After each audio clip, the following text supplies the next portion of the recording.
Welcome back to my YouTube channel classes with Akash Chauhan. आज का हमारा टॉपिक है जनरल स्ट्रक्चर ऑफ मोनोसेकेरॉइड। इस टॉपिक का सबसे पहले हम कंटेंट देख लेते हैं। पहला है इंट्रोडक्शन, दूसरा है डेफिनेशन, तीसरा है नोमेनकल्चर ऑफ मोनोसेकेरॉइड, चौथा है क्लासिफिकेशन ऑफ मोनोसेकेरॉइड। जब हम मोनोसेकेरॉइड का क्लासिफिकेशन करते हैं तो उसे दो प्रकार से करते हैं। पहला है on the basis of atomic numbers, दूसरा है on the basis of chemical nature. अब आगे बढ़ेंगे। अगला है formation of monosaccharide, formation of glucose. इसमें हम लोग मोनोसेकेरॉइड का फॉर्मेशन कैसा होता है और ग्लूकोज का फॉर्मेशन कैसा होता है उसके बारे में हम जानेंगे। आगे बढ़ेंगे फंक्शंस ऑफ मोनोसेकेरॉइड, और इस प्रकार से हमारा टॉपिक खत्म हो जाएगा यहाँ पे, और हम देखेंगे लास्ट में कंक्लूजन। तो अब हम देखेंगे सबसे पहले इंट्रोडक्शन। सबसे पहले हम बात करते हैं इंट्रोडक्शन की। तो इंट्रोडक्शन में पहला पॉइंट है carbohydrate is a type of biomolecule which is made upon carbon, hydrogen and oxygen. Carbohydrate can also be defined in this way: polyhydroxy group, aldehyde group, ketones group। तो जो carbohydrate होता है वह एक प्रकार का बायोमोलिक्यूल होता है, और वह किससे मिलके बना होता है? कार्बन, हाइड्रोजन और ऑक्सीजन से मिलके बना होता है। जो हमारा कार्बोहाइड्रेट है उसे हम लोग कुछ और रूप में डिफाइन कर सकते हैं, जैसे polyhydroxy group, aldehyde group, ketone group. ये जो तीनों ग्रुप हैं, इन तीनों ग्रुप के कॉम्बिनेशन से ही हमारे कार्बोहाइड्रेट का निर्माण होता है। अब समझते हैं हम दूसरा पॉइंट। दूसरा पॉइंट है in any type of carbohydrate, either aldehyde group is present or ketones group, that is only one of the two groups is present, example glucose, but polyhydroxy group in all types of carbohydrate is commonly found of any kind। जो glucose होता है उसमें या तो aldehyde group present होता है ना। जो हमारा ग्लूकोज होगा उसमें या तो एल्डिहाइड ग्रुप प्रेजेंट होगा या कीटोन्स ग्रुप प्रेजेंट होगा। ये दोनों ग्रुप कभी भी एक साथ ग्लूकोज में प्रेजेंट नहीं होंगे। लेकिन इसमें जानने योग्य बात क्या है, पॉलीहाइड्रोक्सी ग्रुप जो होता है सभी प्रकार के कार्बोहाइड्रेट में मुख्य रूप से पाया ही जाता है। लेकिन जब बात करते हैं हम लोग एल्डिहाइड ग्रुप और कीटोन्स ग्रुप की, तो इनमें से केवल एक ही ग्रुप एक कार्बोहाइड्रेट में प्रेजेंट होता है। तो यहाँ पे जैसे देख लीजिए एग्जाम्पल है, जैसे यहाँ पे पॉलीहाइड्रोक्सी ग्रुप कॉमन रूप से पाया जा रहा है ना। यहाँ पे कॉमन रूप से पॉलीहाइड्रोक्सी ग्रुप पाया जा रहा है, और यहाँ पे देखिए यह कौन सा ग्रुप है? एल्डिहाइड ग्रुप है, और ये कौन सा है? कीटोन्स ग्रुप है। जब पॉलीहाइड्रोक्सी ग्रुप और एल्डिहाइड ग्रुप आपस में मिलते हैं तो उससे ग्लूकोज का निर्माण होता है, और जब कीटोन्स ग्रुप और पॉलीहाइड्रोक्सी ग्रुप आपस में मिलते हैं तो उससे फ्रुक्टोज का निर्माण होता है। तो आई थिंक आपको समझ आ गया होगा इंट्रोडक्शन। अब हम बढ़ेंगे डेफिनेशन की तरफ। अब हम बात करेंगे दूसरे पॉइंट डेफिनेशन के बारे में। तो देखते हैं पहला point, monosaccharide is a type of simplest sugar which can not divide into more small part. जो मोनोसेकेरॉइड होता है एक प्रकार का सिंपलेस्ट सुगर होता है, एकदम सिंपल सुगर होता है, जिसे हम और छोटे स्मॉल पार्ट्स में डिवाइड नहीं कर सकते हैं, उसे और छोटे भाग में डिवाइड नहीं कर पाएंगे, इतना छोटा सिंपल सुगर होता है ना। Monosaccharide is made upon two words. जो मोनोसेकेरॉइड होता है वह दो वर्ड से मिलके बना होता है। पहला है मोनो, जिसका मतलब होता है सिंपल मॉलिक्यूल, है ना। यहाँ पे मैं बात किया हूँ ना, सिंपल सुगर होता है, तो मोनो का मतलब होता है सिंपल मॉलिक्यूल। और दूसरा है सेकेरॉइड। सेकेरॉइड मतलब होता है सुगर, है ना। सुगर, कार्बोहाइड्रेट से मिलके मोनोसेकेरॉइड का निर्माण हो रहा है, तो इसमें सुगर तो होगा ही, इसीलिए यहाँ पे सेकेरॉइड का मतलब हो रहा है सुगर। अगला पॉइंट है two functional group are found in monosaccharide. जो मोनोसेकेरॉइड होता है उसमें दो प्रकार के फंक्शनल ग्रुप पाए जाते हैं। पहला होता है एल्डोज अर्थात एल्डिहाइड ग्रुप, है ना, और दूसरा है कीटोज मतलब कीटोन्स ग्रुप। इन दोनों ग्रुप से ही मिलके मोनोसेकेरॉइड बनता है, अर्थात ये फंक्शनल ग्रुप है मोनोसेकेरॉइड का। अगला है but polyhydroxy group is commonly found with all, है ना। जो पॉलीहाइड्रोक्सी ग्रुप होता है वह सभी प्रकार के कार्बोहाइड्रेट में पाया जाता है, कंपलसरी, है ना। जैसे यहाँ पे देखिए एग्जांपल जो हमने पहले अभी इंट्रोडक्शन में देखा था वही है कि एक देखो डोज ग्रुप और ये है पॉलीहाइड्रोक्सी ग्रुप। और ये है कीटोन्स ग्रुप और ये है पॉलीहाइड्रोक्सी ग्रुप। तो पॉलीहाइड्रोक्सी ग्रुप जो होता है सभी प्रकार के कार्बोहाइड्रेट में कंपलसरी रूप से पाया जा रहा है। लेकिन यहाँ पे खेल किसका है, देखो एल्डिहाइड ग्रुप का या एल्डोज ग्रुप। एल्डोज ग्रुप और पॉलीहाइड्रोक्सी ग्रुप है ना, पॉलीहाइड्रोक्सी ग्रुप और एल्डोज ग्रुप जब आपस में मिलते हैं तो हमने पहले भी बात कर लिया है किसका निर्माण होता है, ग्लूकोज का। और जब कीटोन्स ग्रुप या कीटोज ग्रुप कह लें और उसके साथ क्या रहेगा, एल्डिहाइड ग्रुप आपस में मिलते हैं तो उससे फ्रुक्टोज का निर्माण होता है। तो ये हो गया हम लोग के मोनोसेकेरॉइड का डेफिनेशन। अब हम बात करेंगे नोमेनकल्चर ऑफ मोनोसेकेराइड के बारे में। तो पहला पॉइंट समझते हैं, monosaccharide is a parts of carbohydrate. जो कार्बोहाइड्रेट होता है उसका पार्ट होता है कौन, मोनोसेकेरॉइड। दूसरा पॉइंट है the name has been provided to monosaccharide on the basis of the number of carbon atoms. Carbon atoms के नंबर के आधार पर मोनोसेकेरॉइड को नेम प्रोवाइड किया गया कि हम इसे मोनोसेकेरॉइड कहेंगे, है ना। Monosaccharide is derived into many parts. Monosaccharide जो होता है उसे मेनी पार्ट्स में हम बांट सकते हैं, है ना। पहला है ट्राइओस जिसका फॉर्मूला है C3H6O3। दूसरा है टेट्रोस जिसका फॉर्मूला है C4H8O4। अगला है पेंटोस जिसका फॉर्मूला है C5H10O5।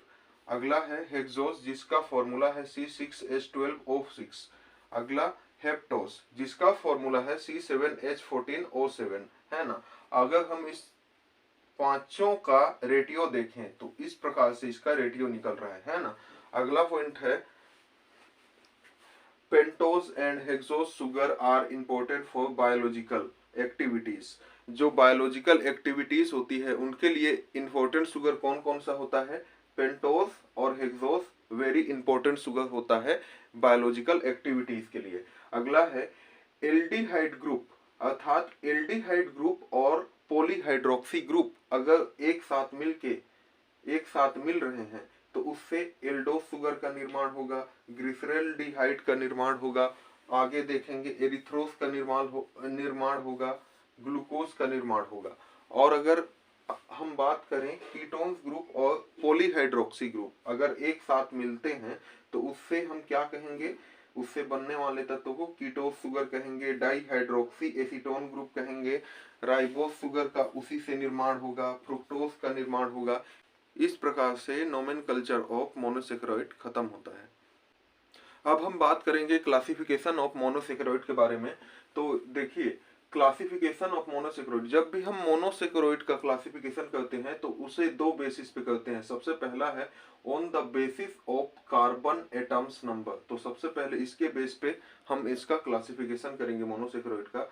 तो इसके बेसिस पे अगर करेंगे तो पहला है ट्राइओस। ट्राइओस को समझ लेते हैं क्या है।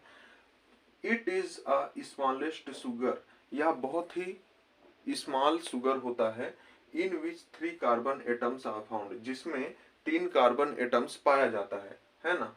There general formula C3H5O3। इसका जो फॉर्मूला होता है ट्राइओस का, जैसे कि हम पहले बात कर चुके हैं, इसका फॉर्मूला है C3H5O3, है ना। It is produce by the metabolic breakdown of hexose in the body. Body में जब हेक्सोस का मेटाबॉलिक ब्रेकडाउन होता है उससे ट्राइओस शुगर प्रोड्यूस होता है। तो इसका एग्जांपल है ग्लिसरॉल्डिहाइड और डाइहाइड्रोक्सी एसीटोन।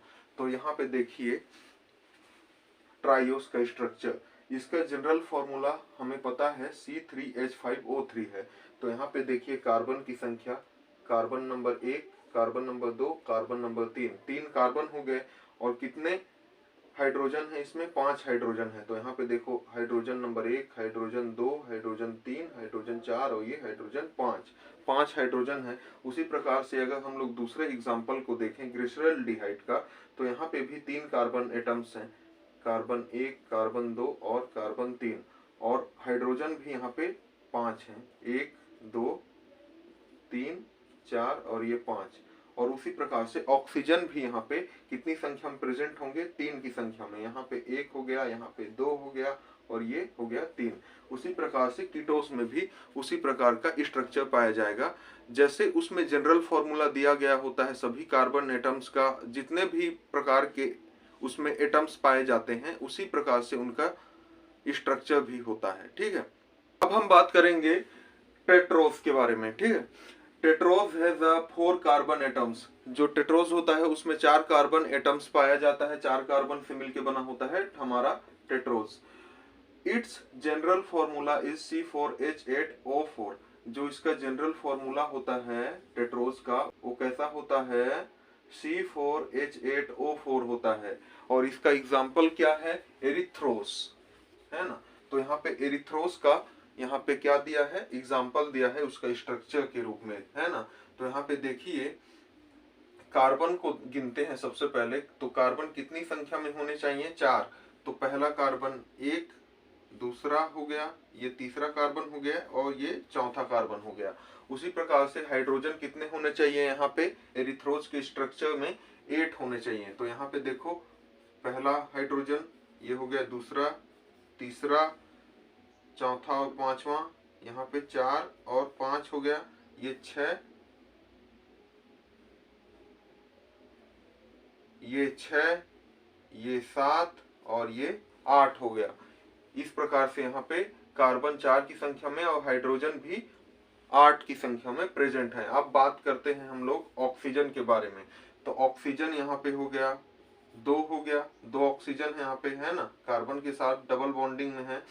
तो 2 ऑक्सीजन हो गया, ये हो गया तीसरा ऑक्सीजन, ये हो गया 4 ऑक्सीजन। तो ये हो गया डी एरिथ्रोस का स्ट्रक्चर। अब देखते हैं एल एरिथ्रोस के बारे में। तो इसमें एक ही डिफरेंस है, क्या कि यहाँ पे पॉलीहाइड्रोक्सी ग्रुप इस साइड आ गए हैं और हाइड्रोजन जो है उस साइड चला गया है, जबकि यहाँ पे पॉलीहाइड्रोक्सी ग्रुप जो है इधर है और हाइड्रोजन जो है इस साइड है ना। और यह किसका स्ट्रक्चर है, एल एरिथ्रोस का। तो इसमें भी देखिए हाइड्रोजन कितने होने चाहिए, 8 होने चाहिए। तो ये 1 हो गया, 2 हो गया, 3, 4 और 5 और 6 ये हो गया और ये 7 और ये 8 हाइड्रोजन। और ऑक्सीजन कितने होने चाहिए, यहाँ पे 4 होने चाहिए। तो यहाँ पे डबल बॉन्ड है, इसके कारण 1 और 2 यहाँ पे मिल गया और ये 3 और ये 4 हो गया। उसी प्रकार से कार्बन यहाँ पे भी 4 होने चाहिए। तो यहाँ पे पहला कार्बन, ये दूसरा, ये तीसरा और ये लास्ट में चौथा। हम लोग जान लिए अभी टेट्रोस के बारे में। अब हम बात करेंगे पेंटोज शुगर के बारे में। तो सबसे पहले देखते हैं point, pentose has 5 carbon atoms. Pentose में जो है 5 कार्बन एटम्स पाया जाता है। This sugar participate in the structure of nucleic acid and coenzyme. जो पेंटोज शुगर है यह न्यूक्लिक एसिड और कोएंजाइम के स्ट्रक्चर में पार्टिसिपेट करता है। पेंटोज शुगर का जो जनरल फॉर्मूला होता है वह C5H10O5 होता है ना। अगला देखते हैं, जो पेंटोज शुगर होता है उसे हम लोग 3 टाइप्स में डिवाइड कर सकते हैं, 3 टाइप्स में बांट सकते हैं, है ना। पहला होता है राइबोस जो होता है found in ATP, nucleic acid, NADP and coenzyme it's.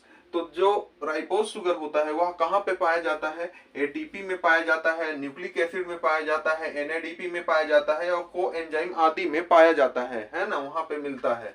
और अगला है राइबुलोज जो शुगर होता है, ribulose sugar is form as an intermediated product in the decomposition of glucose through the word hexose monophosphate. ये जो राइबुलोज शुगर है ना, हेक्सोज मोनोफॉस्फेट वर्ड के थ्रू ग्लूकोज के डीकम्पोजिशन में इंटरमीडिएटेड प्रोडक्ट के रूप में क्या का निर्माण करता है, राइबोलोज शुगर का निर्माण करता है। एक बार फिर से देख लीजिए, हेक्सोज मोनोफॉस्फेट वर्ड के थ्रू ग्लूकोज के डीकम्पोजिशन में इंटरमीडिएटेड प्रोडक्ट के रूप में यह क्या का निर्माण करता है, राइबोलोज शुगर का निर्माण करता है ना। और ये किसका स्ट्रक्चर है, ये यहाँ से यहाँ तक राइबोलोज का स्ट्रक्चर है ना। अगला है जाइलोजन अरेबिनोस। This type of sugar is obtained from gum extract from acacia and cherry. They are used in the study of metabolism of bacteria. जो जाइलोज अरेबिनोस है वह मुख्य रूप से बेर, चेरी और जितने प्रकार के जो फ्रूट होते हैं जिनसे हमें क्या गोंद जैसा कुछ मटेरियल प्राप्त होता है उसमें पाए जाते हैं। और इनका यूज किसमें किया जाता है? बैक्टीरिया के मेटाबॉलिज्म की स्टडी में किया जाता है जाइलोज और अरेबिनोज शुगर का यूज। अभी हम बात करेंगे हेक्सोस शुगर के बारे में। तो हेक्सोस को देख लेते हैं। 6 carbon atoms are found in hexose and it is a single carbohydrate. 6 carbon से मिलके हेक्सोस शुगर बनता है और यह जो है सिंगल कार्बोहाइड्रेट होता है ना।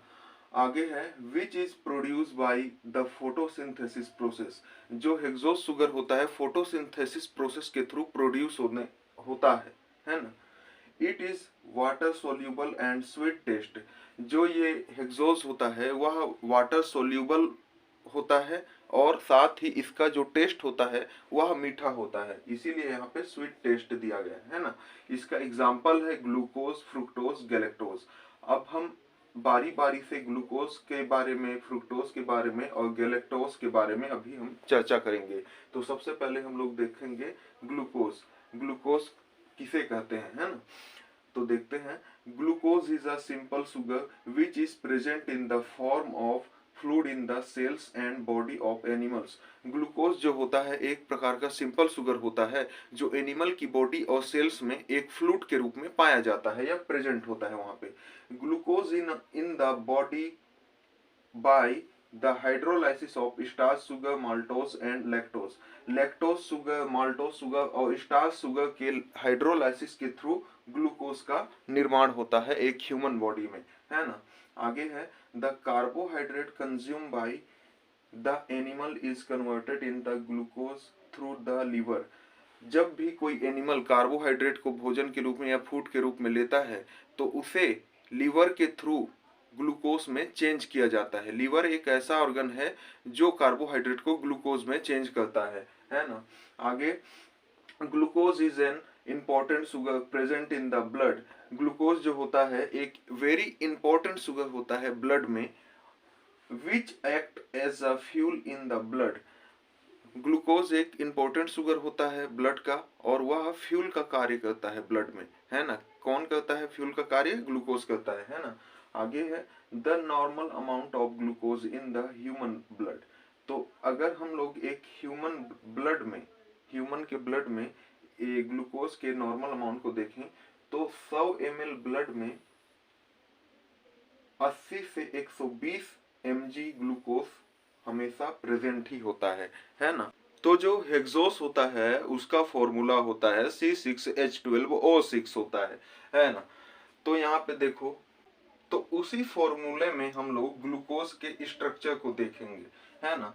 तो यहाँ पे C6 बोल रहा है तो कार्बन की संख्या कितनी होनी चाहिए? 6 होनी चाहिए। तो यहाँ पे देखो कार्बन नंबर 1 2 3 4 5 6, ये 6 कार्बन हो गया। अब H12 बोल रहा है मतलब 12 की संख्या में हाइड्रोजन होना चाहिए। तो ये हो गया हाइड्रोजन 1 2 3 4 5, ये 6 और ये 7 8 9 10 11 12, है ना। ये 12 हाइड्रोजन हो गए। अब बात करते हैं ऑक्सीजन। ऑक्सीजन जो होता है यहाँ पे वो भी 6 होते हैं संख्या में। तो ये पहला हो गया oxygen 1, oxygen 2, oxygen 3, oxygen 4, oxygen 5 और ये ऑक्सीजन 6। अर्थात ये जो ग्लूकोज का स्ट्रक्चर है ये हेक्सोस के फॉर्मूले के थ्रू सही बैठता है, फिट बैठता है ना। ये हो गया ग्लूकोज के बारे में। अब हम देखेंगे आगे। अब हम बात करेंगे फ्रुक्टोज शुगर के बारे में। देखिए पॉइंट समझते हैं। फ्रुक्टोज और fruit juice, it is also called levulose. जो फ्रुक्टोज होता है या हम कह ले फ्रूट जूस, उसे हम लोग लेव्युलोज के नाम से भी जानते हैं। In addition to fruit juice in the environment, fructose sugar it also found in honey. ये जो फ्रुक्टोज शुगर है यह फलों के रस में मिलने के अलावा यह हनी में भी पाया जाता है, शहद में भी यह पाया जाता है। Its structure formula is similar to glucose but is differ to chemical properties. जो इसका जो फ्रुक्टोज है उसका केमिकल फॉर्मूला जो होता है वह ग्लूकोज के समान ही होता है, लेकिन इसका जो फ्रुक्टोज है उसका जो केमिकल प्रॉपर्टी है वह ग्लूकोज की तुलना में अलग अलग होता है ना। दोनों का केमिकल प्रॉपर्टी है वो अलग अलग होता है ना। Fructose is form by the hydrolysis of sugar cane, sugar is the body. जो फ्रुक्टोज होता है वह कहाँ से प्राप्त होता है? जो पौधे लगाते हैं, जैसा शुगर केन का पौधा लगा दिया और उसमें से जो शुगर निकल रहा है ना, चीनी हो गया, उसके हाइड्रोलाइसिस से किसका निर्माण होता है? फ्रुक्टोज का निर्माण होता है, अर्थात वहीं से फ्रुक्टोज का प्रोडक्शन होता है। It is not easily taken up by cell because fructose has a different position of polyhydroxy group in its structure from formula। जो फ्रुक्टोज है वह आसानी से सेल या बॉडी के थ्रू नहीं लिया जाता है। जिस प्रकार से ग्लूकोज को आसानी पूर्वक सेल द्वारा ग्रहण कर लिया जाता है उस प्रकार से फ्रुक्टोज को आसानी पूर्वक सेल द्वारा ग्रहण नहीं किया जाता है, क्योंकि इसके स्ट्रक्चर फॉर्मूला में जो पॉलीहाइड्रोक्सी ग्रुप है उसका पोजीशन ग्लूकोज की तुलना में अलग जगह पे है। इस कारण से यह सेल और बॉडी द्वारा आसानी से ग्रहण नहीं किया जाता है। कौन? Fructose. It play on important role in cellular metabolism. यह सेलुलर मेटाबॉलिज्म में इम्पोर्टेंट रोल प्ले करता है। अगर हम बात करें फ्रुक्टोज के स्ट्रक्चर की तो ये डी फ्रुक्टोज और ये एल फ्रुक्टोज दोनों के स्ट्रक्चर में फॉर्मूला सेम ही होगा, अर्थात C6H12O6। जो ग्लूकोज का भी सेम फॉर्मूला है और यही फ्रुक्टोज का भी सेम फॉर्मूला होगा, है ना। लेकिन इनके फॉर्मूले में एक डिफरेंस ये होगा कि इनके जो स्ट्रक्चर है उसमें पॉलीहाइड्रोक्सी ग्रुप जो होगा वह अलग अलग पोजीशन में पाया जाएगा। ठीक है, ये हो गया, हम लोग जान लिए फ्रुक्टोज के बारे में। अब हम बात करेंगे गैलेक्टोज के बारे में। पॉइंट समझते हैं। Galactose is a found in milk sugar. जो गैलेक्टोज होता है वह मिल्क में पाया जाता है ना, अलोंग विद ग्लूकोज। अर्थात गैलेक्टोज जो है मिल्क में पाया जाता है, किसके साथ? ग्लूकोज के साथ पाया जाता है ना। And has a same structure formula as glucose. जो गैलेक्टोज होता है उसका जो स्ट्रक्चर होता है वह ग्लूकोज के ही समान होता है, अर्थात सेम होता है। Galactose is useful in metabolic action. मतलब मेटाबॉलिक एक्शन में ग्लूकोज बहुत ही इंपॉर्टेंट रोल प्ले करता है ना। ये हो गया इसका स्ट्रक्चर डी गैलेक्टोज और ये हो गया हम लोग का एल गैलेक्टोज। इसका जो फॉर्मूला है और इसका जो स्ट्रक्चर है ये किस फॉर्मूला के अंतर्गत आ रहा है? C6H12O6। अर्थात अगर हम इसके स्ट्रक्चर को देखें तो इसमें जो डी गैलेक्टोज है इसके इस स्ट्रक्चर में 6 कार्बन मिलेंगे और 12 हाइड्रोजन, उसी प्रकार से 6 ऑक्सीजन मिलेंगे। और वही सेम अगर हम लोग एल गैलेक्टोज के स्ट्रक्चर में देखें तो यही सेम इसमें भी मिलेगा 6 कार्बन। यहाँ पे देखिए ये हो गया 6 कार्बन और इसमें भी मिलेगा 12 हाइड्रोजन और 6 ऑक्सीजन, है ना। तो ये हो गया हम लोग का गैलेक्टोज। अब हम बात करेंगे हेप्टोज के बारे में। तो हेप्टोज जो होता है उसके बारे में समझ लेते हैं। 7 carbon atoms are found in heptose. 7 carbon से मिलके हमारा हेप्टोज शुगर बना होता है। Its simple formula is C7H14O7। इसका जो फॉर्मूला होता है C7H14O7 होता है, जैसे कि आप यहाँ पे देख सकते हैं। एग्जाम्पल है मोनोहेप्टुलोज एंड सोडोहेप्टुलोज। इट्स ठीक। अगला जो है हम क्लासिफिकेशन करेंगे उसे किस बेस पे कर रहे हैं? अब on the basis of chemical nature. Chemical nature के अकॉर्डिंग हम अभी क्लासिफिकेशन कर रहे हैं मोनोसेकेरॉइड का। तो केमिकल नेचर के अकॉर्डिंग जब करेंगे तो 2 प्रकार से इसको डिवाइड करेंगे मोनोसेकेरॉइड को, एल्डोज और कीटोज। एल्डोज को समझ लेते हैं। Monosaccharide have an aldehyde group at one end of the chain and polyhydroxy group at the other and.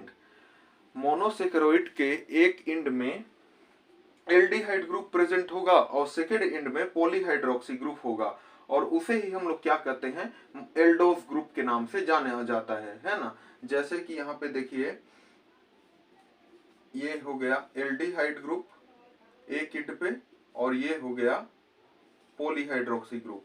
तो ये किसका निर्माण करेगा, ये निर्माण करेगा एल्डोस का निर्माण करेगा। उसी प्रकार से अब हम बात करेंगे कीटोस के बारे में। तो मोनोसेकेरोइड के एक एंड में कीटोन्स ग्रुप प्रेजेंट होंगे, जैसा कि यहाँ पे आप देख सकते हैं, और दूसरे ग्रुप में इसी चेन के आगे में दूसरे साइड में पॉलीहाइड्रोक्सी ग्रुप होंगे। तो वो किसका निर्माण करेंगे, कीटोन्स ग्रुप का। जैसे कि यहाँ पे देखिए C डबल बॉन्ड O, ये हो गया हम लोग का कीटोन्स, और ये इसके अगले एंड पे कौन होगा, पॉलीहाइड्रोक्सी ग्रुप। तो ये किसका निर्माण करेंगे, कीटोस ग्रुप का निर्माण करेंगे। तो ये हो गया क्लासिफिकेशन ऑफ मोनोसेकेरॉइड के बारे में पूरी तरीके से जानकारी। अभी हम बात करेंगे फॉर्मेशन ऑफ मोनोसेकेरॉइड और फॉर्मेशन ऑफ ग्लूकोज के बारे में। सबसे पहले देखते हैं formation of monosaccharide. Monosaccharide is the most basic form of the carbohydrates. Monosaccharide जो होता है कार्बोहाइड्रेट का सबसे बेसिक फॉर्म होता है, सबसे बुनियादी रूप होता है। आगे है energy is produce by the body of most animal by breaking down glucose from monosaccharide. Monosaccharide और ग्लूकोज के थ्रू एनिमल की बॉडी में एनर्जी को प्रोड्यूस किया जाता है ना। In this monosaccharide with aldehyde is called aldose and monosaccharide with ketones it's called कीटोज।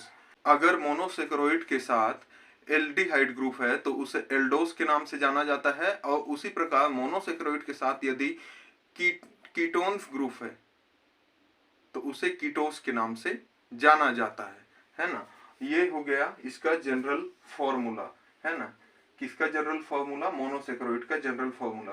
आप देख सकते हैं कि यहाँ पे जो ऑक्सीजन परमाणु है और हाइड्रोजन परमाणु है वह केंद्रीय कार्बन परमाणु से अटैच होता है इस जनरल फॉर्मूला में मोनोसेकेरॉइड के। ये हो गया। अब हम बात करेंगे फॉर्मेशन ऑफ ग्लूकोज के बारे में।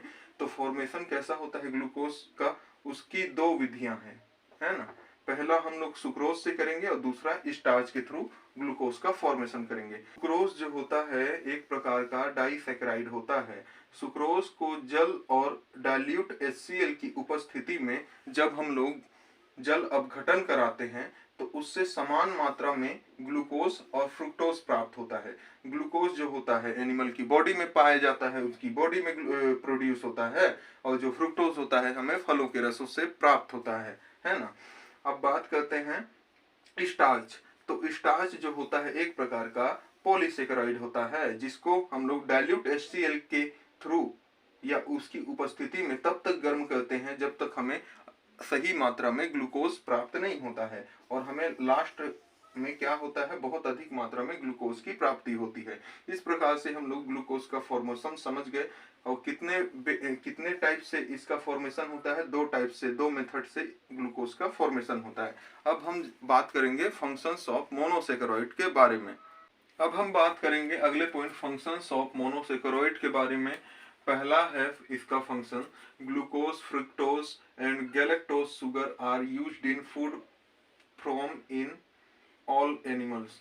जो एनिमल्स होता है उनकी बॉडी में जो ग्लूकोज होता है, फ्रुक्टोज होता है और गैलेक्टोज होता है, उसका यूज फूड फॉर्म में किया जाता है। दूसरा है energy is produce by the oxidation of glucose in all animal. Glucose के ऑक्सीडेशन के थ्रू सभी एनिमल्स में एनर्जी को प्रोड्यूस किया जाता है। तीसरा है sugar is present in the photosynthesis act as an intermediated product. Sugar के फोटोसिंथेसिस के प्रोसेस में इंटरमीडिएटेड प्रोडक्ट के रूप में शुगर वहां पे प्रेजेंट होता है ना। अगला है solid colour and taste is sweet. Monosaccharide जो होता है वह सॉलिड कलर का होता है, उसका टेस्ट जो होता है वह मीठा होता है। अब हम बात करेंगे अगला पॉइंट कंक्लूजन के बारे में। ये हमारा लास्ट पॉइंट है। तो जो कार्बोहाइड्रेट होता है एक प्रकार का बायोमोलिक्यूल होता है जो कार्बन, हाइड्रोजन और ऑक्सीजन से मिलके बनता है, और जो मोनोसेकेरॉइड होता है कार्बोहाइड्रेट का ही एक पार्ट होता है ना। और अगर हम बात करें मोनोसेकेरॉइड के टाइप्स के बारे में तो वो होता है 5 टाइप का। पहला है ट्राइओस, दूसरा टेट्रोस, तीसरा पेंटोस, चौथा हेक्सोस, पांचवा हेप्टोस। तो इस प्रकार से आज का हमारा ये टॉपिक खत्म होता है। और अगर आपको ये वीडियो पसंद आई होगी तो मेरे चैनल को सब्सक्राइब कर दीजिएगा और बेल आइकन को प्रेस कर दीजिएगा और ज़्यादा से ज़्यादा इस वीडियो को शेयर कीजिएगा ताकि और लोगों को भी इस टॉपिक के बारे में जानकारी प्राप्त हो। Thank you.